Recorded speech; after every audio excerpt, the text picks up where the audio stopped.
राजधानी दिल्ली। रात के 12 बजे थे। रात का सन्नाटा।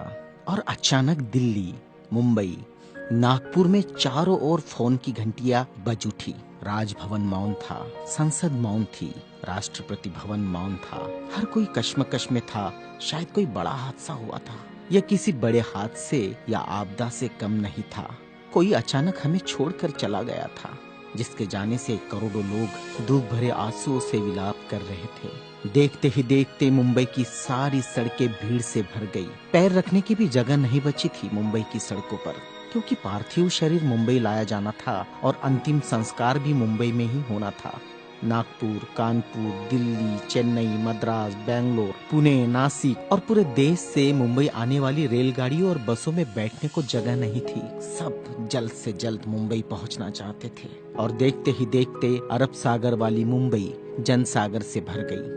कौन था यह शख्स जिसके अंतिम दर्शन की लालसा में जन सैलाब रोते बिलखते मुंबई की ओर बढ़ रहा था? देश में यह पहला प्रसंग था जब बड़े बुजुर्ग छोटे छोटे बच्चों जैसे छाती पीट पीट कर रो रहे थे। महिलाएं आक्रोश कर रही थी और कह रही थी, मेरे पिता चले गए, अब कौन है हमारा यहाँ। चंदन की चिता पर जब उसे रखा गया तो लाखों दिल रुदन से जल रहे थे। अरब सागर अपनी लहरों के साथ किनारों पर थपकता और लौट जाता, फिर थपकता, फिर लौट जाता। शायद अंतिम दर्शन के लिए वह भी जोर लगा रहा था। चिता जली और करोड़ों लोगों की आंखें बरसने लगी। किसके लिए बरस रही थी ये आंखें? कौन था इन सब का पिता? किसकी जलती चिता को देखकर जल रहे थे करोड़ों दिलों के अग्निकुंड? कौन था यह जो छोड़ गया था इनके दिलों में आंधिया? कौन था वह जिसके नाम मात्र लेने से गरज उठती थी बिजलियां, मन से मस्तिष्क तक दौड़ जाता था ऊर्जा का प्रवाह?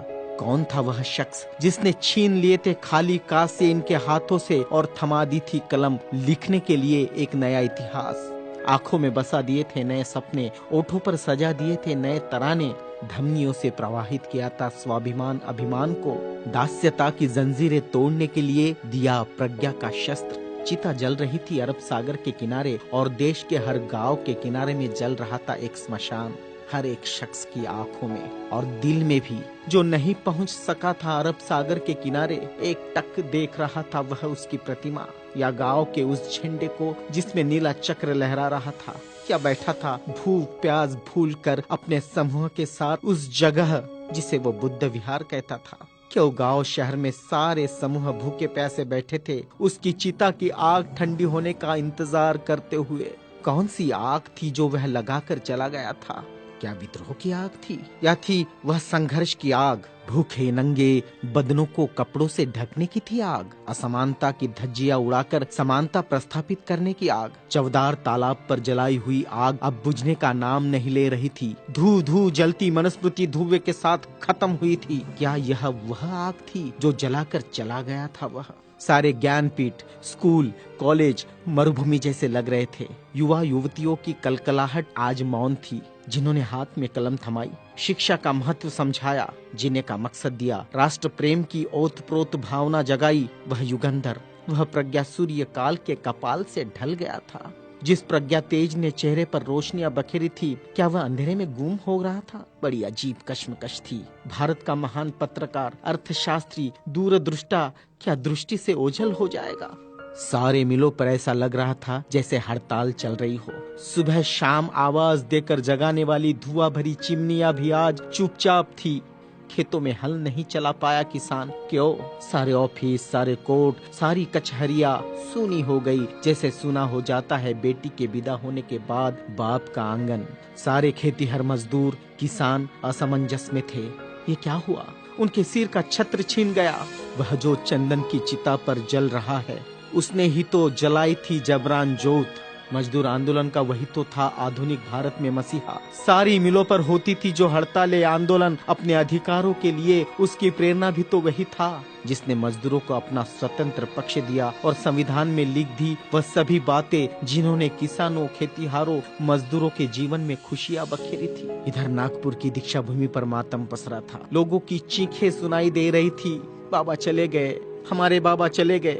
आधुनिक भारत का वह सपुत्र जिसने भारत में लोकतंत्र का बीजारोपण किया था, जिसने भारत के संविधान को रचकर भारत को लोकतांत्रिक गणराज्य बनाया था, हर नागरिक को समानता, स्वतंत्रता और न्याय का अधिकार दिया था, वोट देने का अधिकार देकर देश का मालिक बनाया था। क्या सचमुच वह शख्स नहीं रहा? कोई भी विश्वास करने को तैयार नहीं था। लोग कह रहे थे, अभी तो यहाँ बाबा की सफेद गाड़ी रुकी थी, बाबा गाड़ी से उतरे थे सफेद पोशाक में, देखो अभी तो बाबा ने पंचशील दिए थे। 22 प्रतिज्ञाओं की गूंज अभी आसमान में ही तो गूंज रही थी। वो गूंज शांत होने से पहले बाबा शांत नहीं हो सकते। भारत के इतिहास ने नई करवट ली थी। जनसैलाब मुंबई की सड़कों पर बह रहा था। भारतीय संस्कृति में तुच्छ कहलाने वाली नारी, जिसे हिंदू कोड बिल का सहारा बाबा ने देना चाहा और फिर संविधान में उसके हक आरक्षित किए, ऐसी माँ बहनें लाखों की तादाद में स्मशान भूमि पर थी। यह भारतीय सड़ी गली धर्म परंपराओं के मुंह पर एक जोरदार तमाचा था, क्योंकि जिन महिलाओं को स्मशान जाने का अधिकार भी नहीं दिया, ऐसी 3 लाख महिलाएं बाबा के अंतिम दर्शन को पहुंची थी, जो अपने आप में एक विश्व विक्रम था। भारत का यह युगंधर, संविधान निर्माता, प्रज्ञा तेज, प्रज्ञा सूर्य, महासूर्य, कल्प पुरुष नव भारत को नवचेतना देकर चला गया।